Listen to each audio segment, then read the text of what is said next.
എല്ലാവർക്കും നമസ്കാരം. CNW24/7 YouTube ചാനലിലേക്കും മാനേജ്മെന്റിന്റെ ഓൺലൈൻ ക്ലാസ്സിലേക്കും എല്ലാവരെയും സ്വാഗതം ചെയ്യുന്നു. നമ്മൾ ക്യാപിറ്റൽ ബഡ്ജറ്റിംഗ് ഒക്കെയാണ് നമ്മൾ പഠിച്ചുകൊണ്ടിരിക്കുന്നത്. ക്യാപിറ്റൽ ബഡ്ജറ്റിംഗിന് ടെക്നിക്സ് അല്ലെങ്കിൽ methods four preparation of capital budgeting നമ്മൾ പഠിച്ചുകൊണ്ടിരിക്കുന്നു.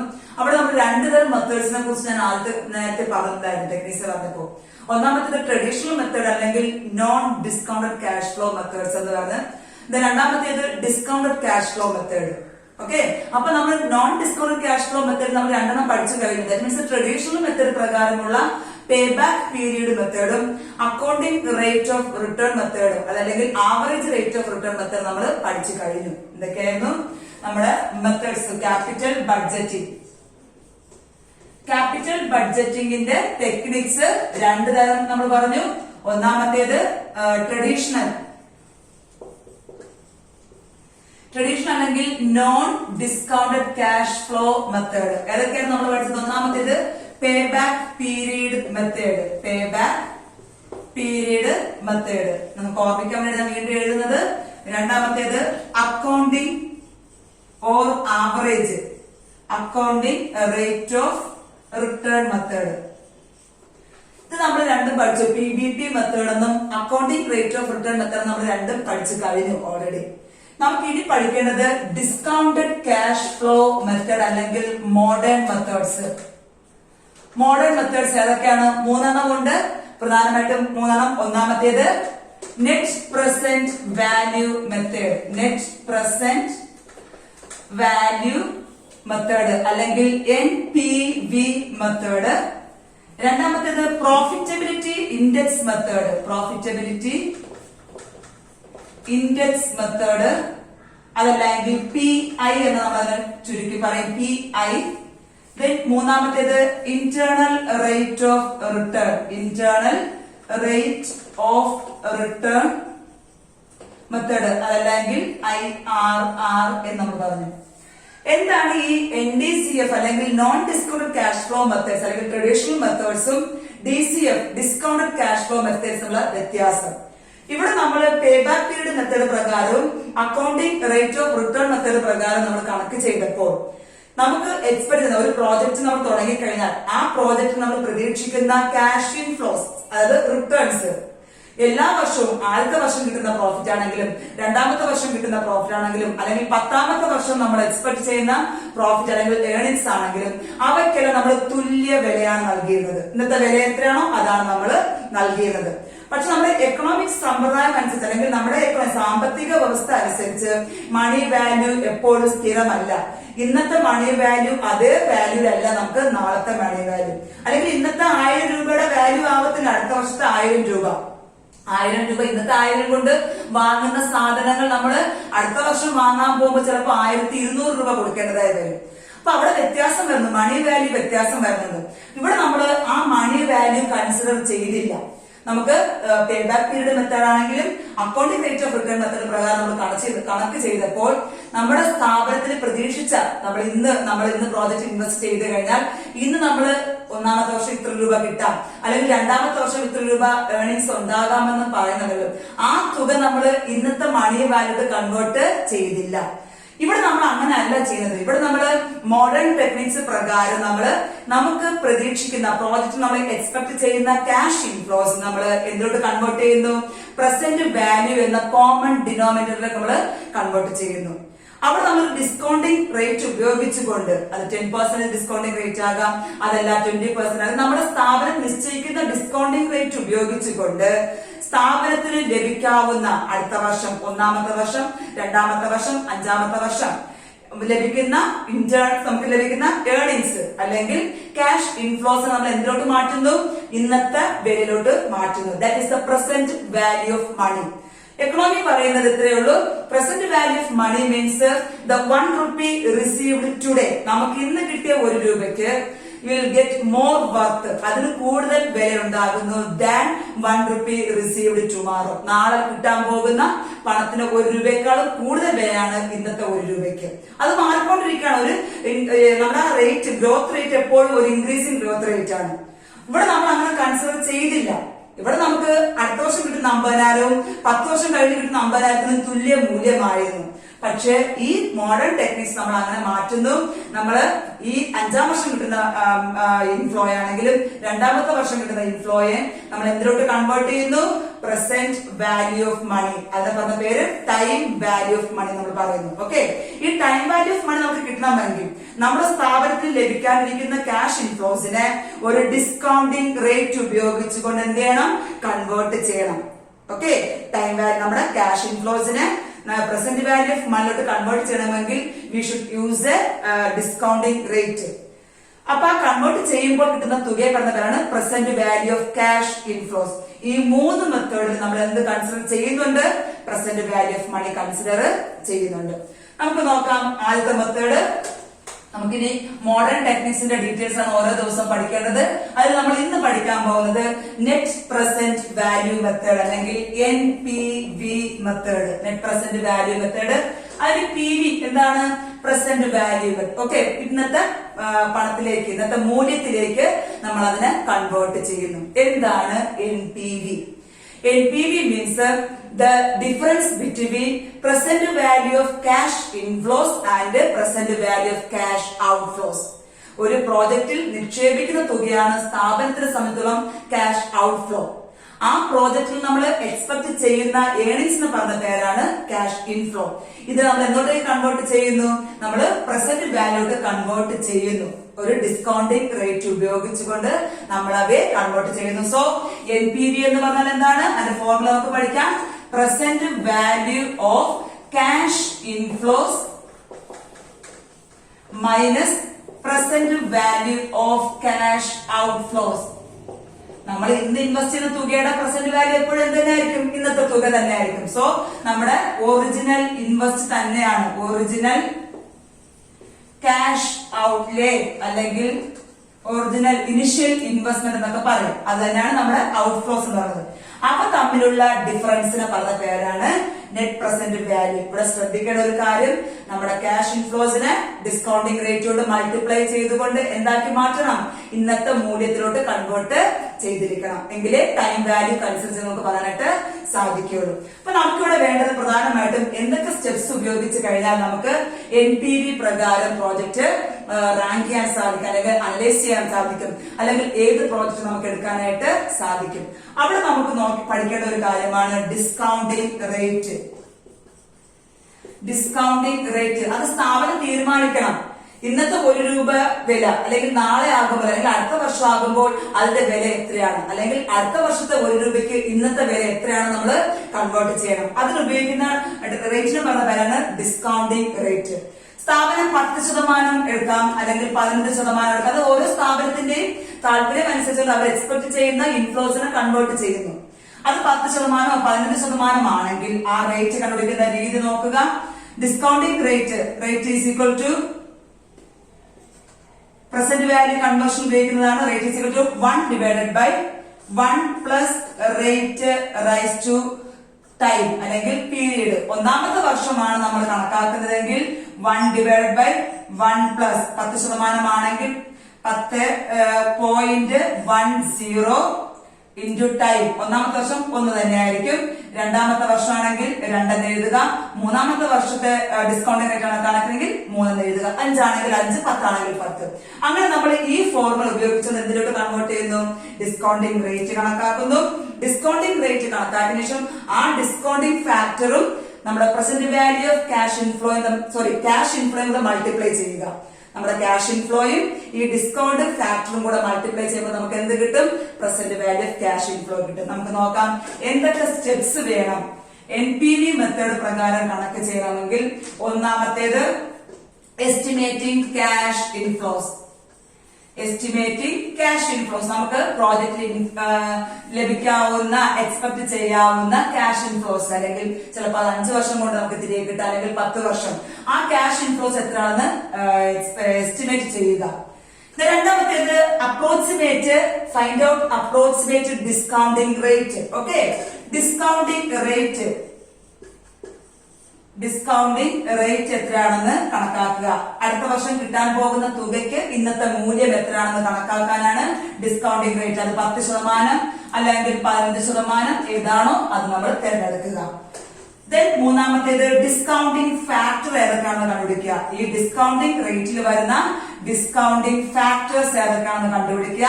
ഡിസ്കൗണ്ടിങ് ഫാക്ടേഴ്സ് നമുക്ക് ഈ 10% ആണെങ്കിൽ ഒന്നാമത്തെ വർഷം 909, രണ്ടാമത്തെ വർഷം 0.826, മൂന്നാമത്തെ വർഷമാണെങ്കിൽ 7.751, നാലാമത്തെ വർഷമാണെങ്കിൽ 0.683, അങ്ങനെ പോകും. ഓക്കെ, അപ്പൊ നമ്മൾ ഡിസ്കൗണ്ടിങ് ഫാക്ടേഴ്സ് 10%-ലാണ് ഞാൻ എഴുതിയത്. 15% ആണെങ്കിൽ നമ്മൾ എങ്ങനെ കണക്കാക്കും? 1/1 പ്ലസ് 0.15. ഒന്നാമത്തെ വർഷമാണെങ്കിൽ 1 കണക്കാക്കും, രണ്ടാമത്തെ വർഷമാണെങ്കിൽ 2 കണക്കാക്കും. അത് നമ്മൾ ചെയ്യും. അപ്പൊ റേറ്റ് മാത്രമേ ഇവിടെ മാറുകയുള്ളൂ, ബാക്കി നിങ്ങൾക്ക് ഈസി ആയിട്ട് കാൽക്കുലേറ്റർ ചെയ്യാവുന്നേ ഉള്ളൂ. അങ്ങനെ നമ്മൾ ആദ്യം നമ്മൾ ക്യാഷ് ഇൻഫ്ലോസ് എസ്റ്റിമേറ്റ് ചെയ്തു. രണ്ടാമത്തേത് ഡിസ്കൗണ്ടിങ് റേറ്റ്, അപ്രോക്സിമേറ്റ് ഉള്ള ഡിസ്കൗണ്ടിങ് റേറ്റ് നമ്മൾ കണ്ടുപിടിച്ചു. മൂന്നാമത്തേത് ആ ഡിസ്കൗണ്ടിങ് റേറ്റിന്റെ ഡിസ്കൗണ്ടിങ് ഫാക്ടേഴ്സ് കണ്ടുപിടിച്ചു. ദെൻ നാലാമത്തേത് മൾട്ടിപ്ലൈയിങ്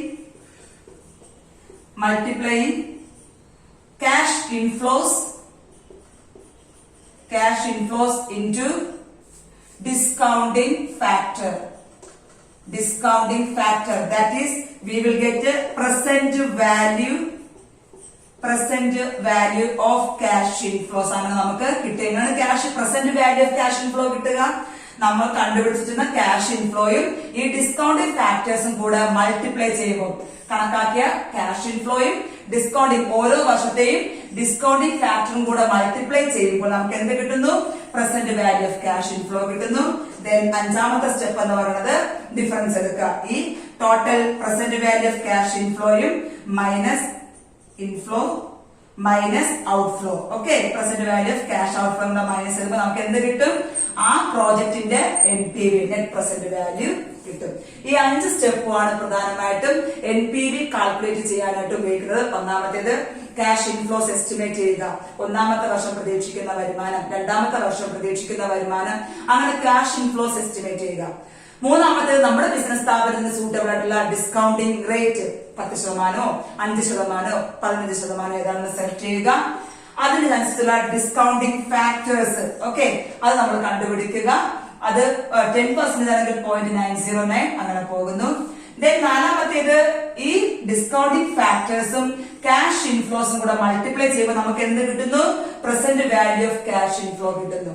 ഈ പ്രസന്റ് വാല്യൂ ഓഫ് ക്യാഷ് ഇൻഫ്ലോയുടെ ടോട്ടൽ എടുക്കുക. ആ ടോട്ടലിൽ നിന്ന് ഏത് കുറയ്ക്കണം? നമ്മുടെ ക്യാഷ് ഔട്ട്ഫ്ലോ അല്ലെങ്കിൽ ഒറിജിനൽ ഇൻവെസ്റ്റ്മെന്റ് തുക എത്രയാണോ അത് നമ്മൾ കുറയ്ക്കുമ്പോൾ NPVയുടെ തുക കിട്ടും. ഓക്കെ, ഇത് നമുക്ക് എങ്ങനെ നമ്മൾ NPVയുടെ പ്രോജക്ട് അക്സെപ്റ്റ്, ഏത് NPV പ്രോജക്ട് അക്സെപ്റ്റ് ചെയ്യണം, ഏത് NPV പ്രോജക്ട് നമ്മൾ റിജക്ട് ചെയ്യണം. That is decision rule of NPV. NPV method നമുക്ക് ഏത് പ്രോജക്ട് അക്സെപ്റ്റ് ചെയ്യണം. നമ്മുടെ മുമ്പിൽ 4-5 പ്രോജക്ട് വന്നു, അതിൽ ഏത് പ്രോജക്ട് നമ്മൾ അക്സെപ്റ്റ് ചെയ്യണം. ഓക്കെ, ഡിസിഷൻ റൂൾ എപ്പോഴും പഠിച്ചു വെച്ചേക്കാം. Decision rule of NPV. ഏത് പ്രോജക്ട് നമ്മൾ അക്സെപ്റ്റ് ചെയ്യും? If NPV is greater than 0, then accept the project. ഏത് പ്രോജക്ട് നമ്മൾ അക്സെപ്റ്റ് ചെയ്യേണ്ടത്? Accept the project. NPV നമ്മൾ കണക്കാക്കിയ NPV present value of cash inflows കൂടുതലും ഔട്ട്ഫ്ലോസ് കുറവാണെങ്കിൽ, അപ്പോഴാണ് 0-നേക്കാളും കൂടുതലായിട്ട് നമുക്ക് എന്ത് കിട്ടുക? NPV കിട്ടുക. അങ്ങനെ വരുമ്പോൾ നമുക്ക് എന്ത് ചെയ്യാം? ആ പ്രോജക്ട് നമുക്ക് അക്സെപ്റ്റ് ചെയ്യാം. രണ്ടാമത്തത് എങ്ങനെയാണ്? ഇഫ് NPV ലെസ് ദാൻ 0, 0യേക്കാളും താഴെയാണ് നമ്മുടെ NPV, ദാറ്റ് ഇസ് നെഗറ്റീവ് ആണ് വരുന്നതെങ്കിൽ, NPV നെഗറ്റീവ് വാല്യൂ ആണ് വരുന്നതെങ്കിൽ നമുക്ക് പ്രോഫിറ്റബിലിറ്റി ഒന്നും തന്നെ ഇല്ല. നമ്മുടെ കോസ്റ്റ് പോലും നമുക്ക് റിക്കവർ ചെയ്യാനായിട്ട് സാധിക്കുന്നില്ല. അങ്ങനെ വരുമ്പോൾ നമുക്ക് എന്ത് ചെയ്യണം? Reject that project. ഓക്കെ, നമ്മുടെ ഡിസിഷൻ റൂൾ ഇത്ര രണ്ടെണ്ണേ ഉള്ളൂ. എന്താണ്? NPV 0യേക്കാളും കൂടുതലാണെങ്കിൽ നമുക്ക് ആ project, that is positive value ആണെങ്കിൽ നമുക്ക് ആ പ്രോജക്റ്റിനെ അക്സെപ്റ്റ് ചെയ്യാം. നെഗറ്റീവ് വാല്യൂ ആണെങ്കിൽ നമ്മൾ ആ പ്രോജക്റ്റിനെ റിജക്ട് ചെയ്യണം. അതാണ് NPVയുടെ ഡിസിഷൻ റൂൾ എന്ന് പറയുന്നത്. അടുത്ത നമ്മുടെ മുമ്പിൽ 3-4 പ്രോജക്റ്റ് വരികയാണെന്ന് വെച്ചോളൂ. നമുക്ക് ഏത് പ്രോജക്റ്റ് നമ്മൾ അക്സെപ്റ്റ് ചെയ്യണം? ഏതിനാണോ ഹയസ്റ്റ് പോസിറ്റീവ് വാല്യൂ ഉള്ളത്, നമുക്ക് ഹയസ്റ്റ് പ്രോഫിറ്റബിലിറ്റി ഉള്ളത്, അല്ലെങ്കിൽ ഹയസ്റ്റ് NPV ഏതാണോ അത് നമ്മൾ അക്സെപ്റ്റ് ചെയ്യാം. നമുക്ക് ഇതിന്റെ ഒരു പ്രോബ്ലം ചെയ്ത് നോക്കാൻ. എങ്ങനെയാണ് NPV ഉപയോഗിച്ച് നമുക്ക് സിമ്പിൾ ആയിട്ട് ഒരു പ്രോബ്ലം ചെയ്യുമ്പോൾ നിങ്ങൾക്ക് മനസ്സിലാവും ഏതൊക്കെ സ്റ്റെപ്സ്. ഞാൻ 5 സ്റ്റെപ്പ് പറഞ്ഞു. ഒന്നാമത്തേത് എസ്റ്റിമേറ്റിംഗ് ക്യാഷ് ഇൻഫ്ലോ, രണ്ടാമത്തേത് ഡിസ്കൗണ്ടിംഗ് റേറ്റ് കണ്ടുപിടിക്കുക, മൂന്നാമത്തേത് ഡിസ്കൗണ്ടിംഗ് ഫാക്ടർ, നാലാമത്തേത് ഡിസ്കൗണ്ടിംഗ് ഫാക്ടറും ക്യാഷ് ഇൻഫ്ലോയും കൂടെ മൾട്ടിപ്ലൈ ചെയ്യുക, അഞ്ചാമത്തേത് ഇവ തമ്മിലുള്ള ഡിഫറൻസ് എടുക്കുക. നമുക്ക് നോക്കാം കണക്ക് എന്താണ്, എങ്ങനെ നമുക്ക് ഒരു പ്രോജക്റ്റിൽ NPV ചെയ്യാൻ പറ്റും. നമ്മുടെ ഒരു എന്റർപ്രണർ അല്ലെങ്കിൽ ഒരു പ്രൊപ്പറേറ്റർ ബിസിനസ് ആരംഭിച്ചു. അയാൾ ഒരു പ്രോജക്റ്റ് തുടങ്ങാൻ പോവുകയാണ്. ആ പ്രോജക്റ്റ് എക്സ് എന്നാണ് പ്രോജക്റ്റിന്റെ പേര്. Project X. പ്രോജക്റ്റ് എക്സിന് വേണ്ടി അയാൾ എസ്റ്റിമേറ്റ് ചെയ്തിരിക്കുന്ന ഇൻവെസ്റ്റ് ചെയ്യാൻ ഉദ്ദേശിക്കുന്ന തുക 2,50,000. അയാൾ ഇൻവെസ്റ്റ് ചെയ്യാമെന്ന് വിചാരിക്കുന്ന തുക 2,50,000. ദെൻ അയാൾ പ്രതീക്ഷിക്കുന്ന ഇൻഫ്ലോസ്, അയാൾ ഈ പ്രോജക്റ്റിൽ നിന്ന് പ്രതീക്ഷിക്കുന്ന ഇൻഫ്ലോസ് നോക്കാം. Cash inflows.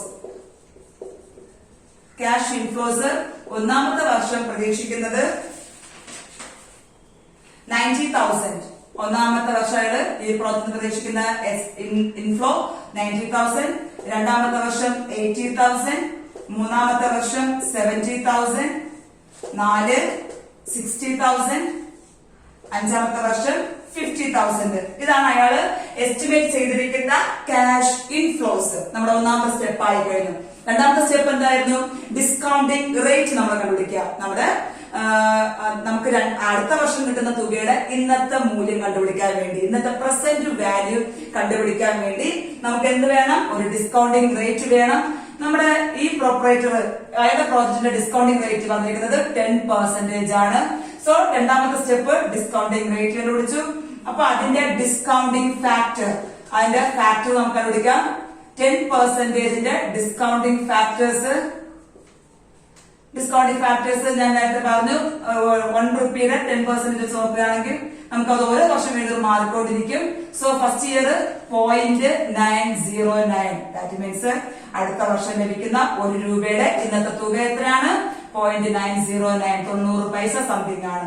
ദെൻ 2 വർഷം കഴിഞ്ഞ് നമുക്ക് ലഭിക്കുന്ന 1 രൂപയുടെ ഇന്നത്തെ വില 0.826. ദെൻ മൂന്നാമത്തേത് 3 വർഷം കഴിഞ്ഞ് കിട്ടുന്ന 1 രൂപയുടെ ഇന്നത്തെ വില എത്രയായിരിക്കും? 751. ഓക്കെ, 75 പൈസ, അത്രേ ഉള്ളൂ. ദെൻ നാലാമത്തെ വർഷം കഴിഞ്ഞ് കിട്ടാൻ പോകുന്ന 1 രൂപയുടെ ഇന്നത്തെ വില 0.683, 68 പൈസ.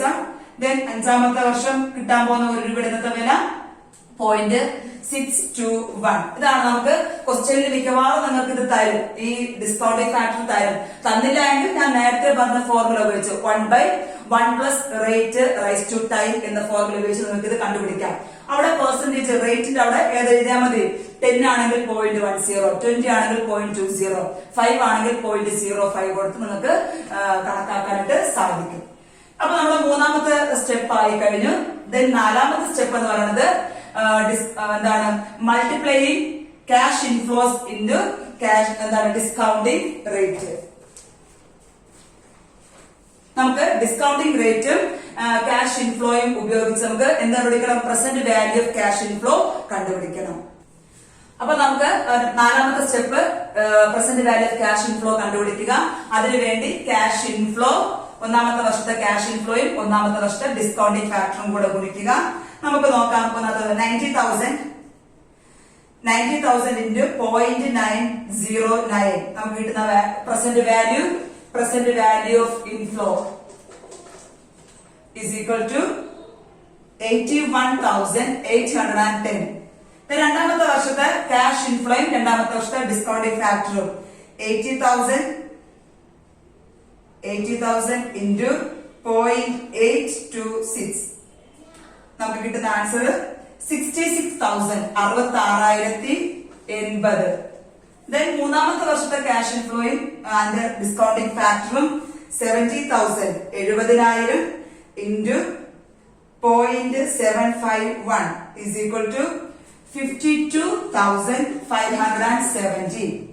Then next fourth year 60,000 into 0.683 is equal to 40,980. The last 50,000 into 0.621 is equal to 31,050. Okay, അപ്പൊ നമുക്ക് അടുത്ത വർഷം കിട്ടാൻ പോകുന്ന 90,000 ഇന്നത്തെ വില എത്രയാണ്, ഇന്നത്തെ പ്രസന്റ് വാല്യൂ എത്രയാണ്, അങ്ങനെ നമ്മൾ എല്ലാ ക്യാഷ് ഇൻഫ്ലോയിനെയും ഇന്നത്തെ വാല്യൂട്ട് കൺവേർട്ട് ചെയ്തു. ഇതാണ് ഒരു പ്രത്യേകത. നമ്മുടെ പേ ബാക്ക് പീരീഡിലും അക്കൗണ്ടിംഗ് റേറ്റ് ഓഫ് റിട്ടേണിലും നമ്മൾ എല്ലാ വർഷവും കിട്ടുന്ന തുകയ്ക്ക് സെയിം ഇതാണ് കൊടുത്തത്, സെയിം വാല്യൂ ആണ് കൊടുത്തത്. പക്ഷേ ഡിസ്കൗണ്ടഡ് ക്യാഷ് ഫ്ലോ മെത്തേഡ് പ്രകാരം നമ്മൾ എന്ത് ചെയ്യുന്നു, നമ്മൾ പ്രതീക്ഷിക്കുന്ന ക്യാഷ് ഇൻഫ്ലോസിനെ എല്ലാം പ്രസന്റ് വാല്യൂട്ട് ഇന്നത്തെ വിലയിലോട്ട് കൺവേർട്ട് ചെയ്യുന്നു by using discounting rate. Okay, അപ്പൊ നമ്മള് ടോട്ടൽ എടുക്കുക. നമുക്ക് എത്ര രൂപയാണ് ഈ പ്രോജക്റ്റിന് നമുക്ക് പ്രതീക്ഷിക്കാവുന്ന പ്രസന്റ് വാല്യൂ ഓഫ് ഇൻഫ്ലോ എത്രയാണ് നമുക്ക് നോക്കാം. അടുത്തത് 81,810 plus 66,080 plus 52,570 plus 40,980 plus 31,050 is equal to നമുക്ക് കിട്ടുന്ന തുക total present value of cash inflow 2,72,490. ഇതാണ് നമ്മുടെ ക്യാഷ് ഇൻഫ്ലോ. അപ്പൊ നമ്മുടെ ക്യാഷ് ഔട്ട്ഫ്ലോ എത്രയായിരുന്നു? പ്രോജക്ട് എക്സിനോട് നമ്മള് ഒറിജിനൽ ക്യാഷ് ഇൻവെസ്റ്റ്മെന്റ് എന്ന് പറയുന്നത് 2,50,000. നമുക്ക് പ്രതീക്ഷിക്കാവുന്ന ഇന്നത്തെ വില 2,72,490. ഇത് ഉപയോഗിച്ച് നമ്മൾ NPV കണക്കാക്കാൻ പോകുന്നു. പ്രോജക്ട് എക്സിന്റെ NPVയുടെ formula NPV is equal to present value of cash inflow minus original cash outlay അല്ലെങ്കിൽ എന്തായിരുന്നു ക്യാഷ് ഔട്ട്ഫ്ലോ. ഓക്കെ, ഒറിജിനൽ ക്യാഷിന്റെ അല്ലെങ്കിൽ ഒറിജിനൽ ഇനിഷ്യൽ ഇൻവെസ്റ്റ്മെന്റ് എന്നൊക്കെ പറയും. നമുക്ക് നോക്കാം. നമുക്ക് present value of cash inflow 2,72,490 minus നമ്മുടെ ഒറിജിനൽ ക്യാഷ് എന്താണ് ഇൻവെസ്റ്റ്മെന്റ് 2,50,000. നമുക്ക് കിട്ടുന്ന NPV എത്രയാണ്? 22,490. ഇതാണ് NPV. അപ്പൊ നമുക്ക് മനസ്സിലായി എന്തായാലും സീറോയെക്കാളും വലുതാണ് 22,490. That is A positive value ആണ്. അപ്പൊ നമുക്ക് നമ്മുടെ ഒറിജിനൽ ഇൻവെസ്റ്റ്മെന്റ് കഴിഞ്ഞതിന് ശേഷം ബാക്കി എത്ര രൂപ ഈ പ്രോജക്റ്റിൽ നിന്ന് കിട്ടുന്നുണ്ട് റിട്ടേൺ ആയിട്ട്?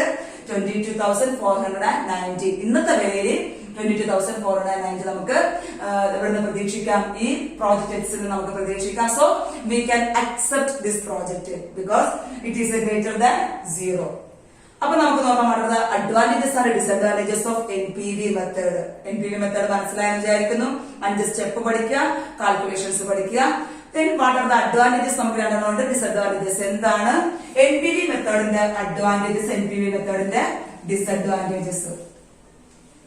നമുക്ക് കണക്ക് മനസ്സിലാക്കി ഒരു പ്രാവശ്യം കൂടെ നിങ്ങൾ എന്ത് ചെയ്യണം? ബാക്ക്വേർഡ് നോക്കി കണക്ക് ചെയ്ത് പഠിക്കുക. 2 പ്രാവശ്യം നോക്കുമ്പോൾ നിങ്ങൾക്ക് ഈസി ആയിട്ട് മനസ്സിലാക്കാൻ പറ്റും. ഓക്കെ, ഒന്നാമത്തേത്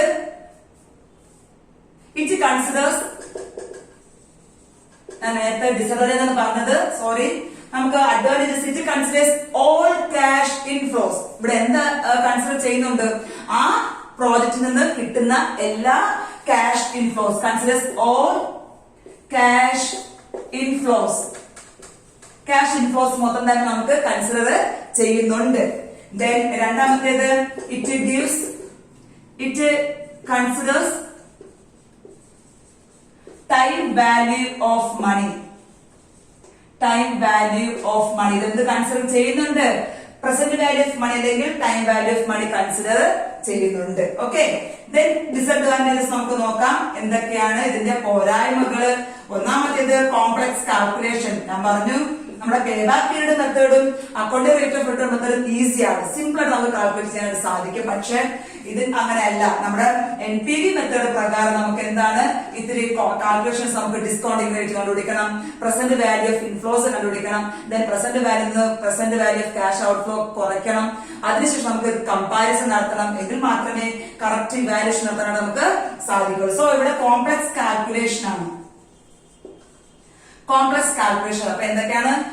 ഇവിടെ നമ്മൾ അഡ്വാൻറ്റേജസിൽ പഠിച്ചത് ആ സ്ഥാപനത്തിന്റെ ആ പ്രോജക്റ്റിൽ നിന്ന് ലഭിക്കുന്ന എല്ലാ ക്യാഷ് ഇൻഫ്ലോസും കൺസിഡർ ചെയ്യുന്നു. Time value of money consider ചെയ്യുന്നുണ്ട്. ഇവിടെ എന്തായിരുന്നു? കോംപ്ലക്സ് കാൽക്കുലേഷൻ വരുന്നുണ്ട്. ദെൻ രണ്ടാമത്തെ പ്രധാനപ്പെട്ട ഒരു ഡിസഡ്വാൻറ്റേജ് എന്ന് പറഞ്ഞാൽ NPV മെത്തേഡ് കൂടുതൽ യൂസ്ഫുൾ ആകുന്നത് നമ്മൾ കൺസിഡർ ചെയ്യുന്ന പ്രോജക്റ്റിന്റെ എല്ലാം ഇനിഷ്യൽ ക്യാഷ് ഔട്ട്ലേ അതല്ലെങ്കിൽ ഇനിഷ്യൽ ഇൻവെസ്റ്റ്മെന്റ് എപ്പോഴും എന്തായിരിക്കും, സെയിം ആയിരിക്കും. ഒരേപോലെയുള്ള ക്യാഷ് ഔട്ട്ലേ ഉള്ള പ്രോജക്റ്റിന് മാത്രമാണ് ഏത് ചേരുക, ഈ NPV മെത്തേഡ് ചേരുക. പക്ഷേ വ്യത്യസ്തമായ പ്രപ്പോസൽ ആണെങ്കിൽ, വ്യത്യസ്തമായ ഇൻവെസ്റ്റ്മെന്റ് ഉള്ള ഒറിജിനൽ ഇൻവെസ്റ്റ്മെന്റ് വ്യത്യസ്തമായിട്ട് വരികയാണെങ്കിൽ അവിടെ നമുക്ക് കൃത്യമായി ഇവാലുവേറ്റ് ചെയ്യാൻ ഏത് മെത്തേഡിന് സാധിക്കത്തില്ല, NPV മെത്തേഡിന് സാധിക്കത്തില്ല. എങ്ങനെയാണെങ്കിൽ ഡിഫറന്റ്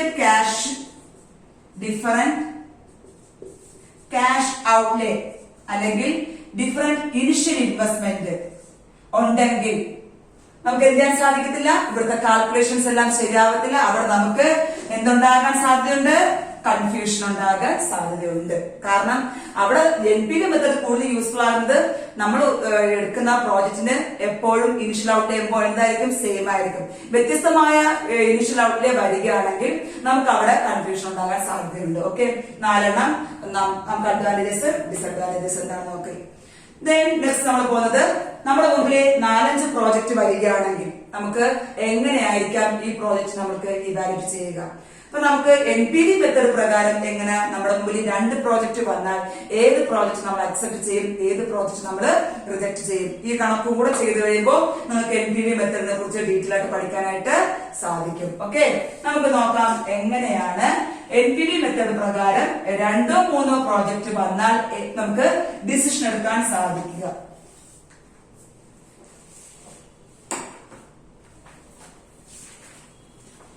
ഇവിടെ നമ്മുടെ പ്രൊപ്പറേറ്റർ 2 പ്രോജക്റ്റ് ആണ് അക്സെപ്റ്റ് ചെയ്യാൻ പോകുന്നത്. ഒന്നാമത്തേത് machine A, machine B. Okay, അപ്പൊ machine A, machine B 2 project ആണ് അയാളുടെ മുമ്പിൽ വന്നിരിക്കുന്നത്. ആ പ്രോജക്റ്റിന് അയാൾ കൊടുക്കാൻ പോകുന്ന initial cash outflow that means investment ചെയ്യാൻ പോകുന്നത്, ആ പ്രോജക്റ്റിലേക്ക് ഇൻവെസ്റ്റ് ചെയ്യാൻ പോകുന്ന തുക, രണ്ടിന്റെയും തുക എത്രയാണ്, 50,000. ഞാൻ പറഞ്ഞു NPV മെത്തേഡ് നമുക്ക് അനലൈസ് ചെയ്യാൻ പറ്റുന്നത് എപ്പോഴെങ്ങനെയായിരിക്കും, 2 പ്രോജക്റ്റിന്റെയും ഇനിഷ്യൽ ഇൻവെസ്റ്റ്മെന്റ് സെയിം ആകുമ്പോഴാണ്. വ്യത്യസ്തമാണെങ്കിൽ ഇത് കൺഫ്യൂഷൻ ഉണ്ടാക്കുന്നതിന് ഇപ്പൊ പറഞ്ഞതേ ഉള്ളൂ. അപ്പൊ മെഷീൻ എയിലും ബിയിലും ഇൻവെസ്റ്റ് ചെയ്യാൻ പോകുന്ന തുക 50,000 രൂപ വെച്ച്.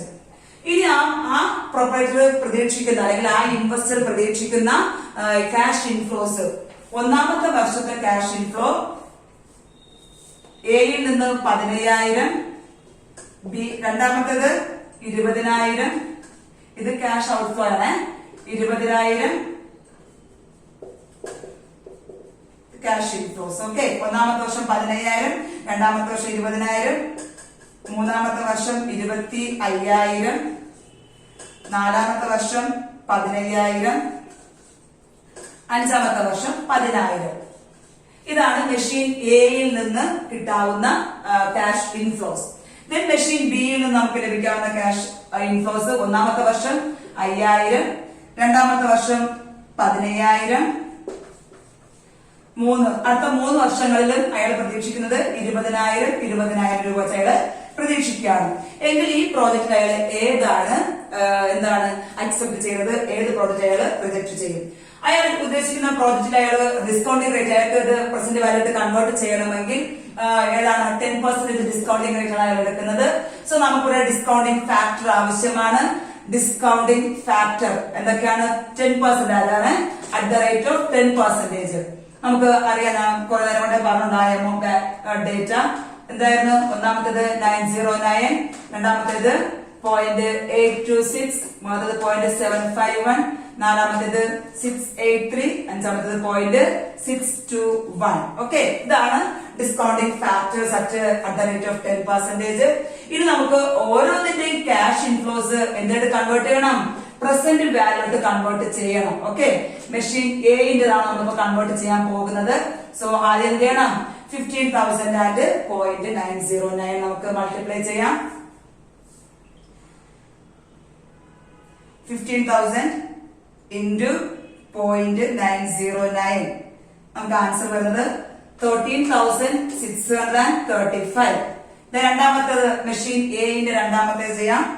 20,000 into 0.826 okay is equal to 16,520.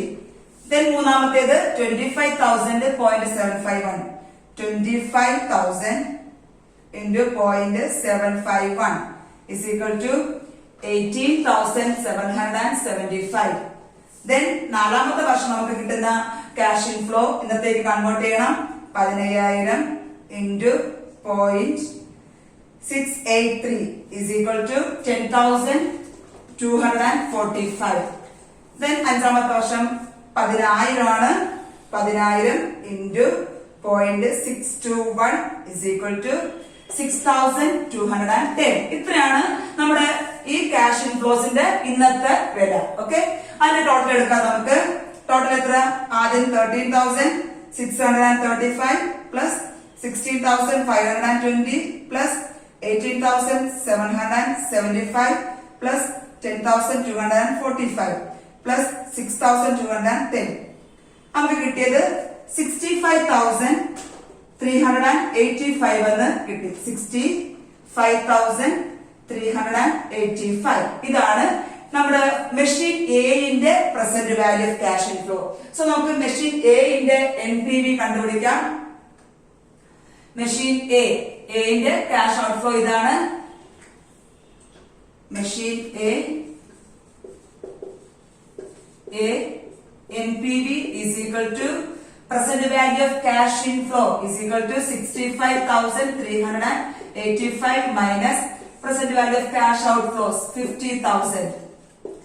Answer നമുക്ക് കിട്ടുക 15,385. ഓക്കെ, ഇവിടെ ഇരിക്കട്ടെ. നമുക്ക് അടുത്ത മെഷീൻ ബി കണ്ടുപിടിക്കാം. മെഷീൻ ബിന്റെ പ്രസന്റ് വാല്യൂ കണ്ടുപിടിക്കാം.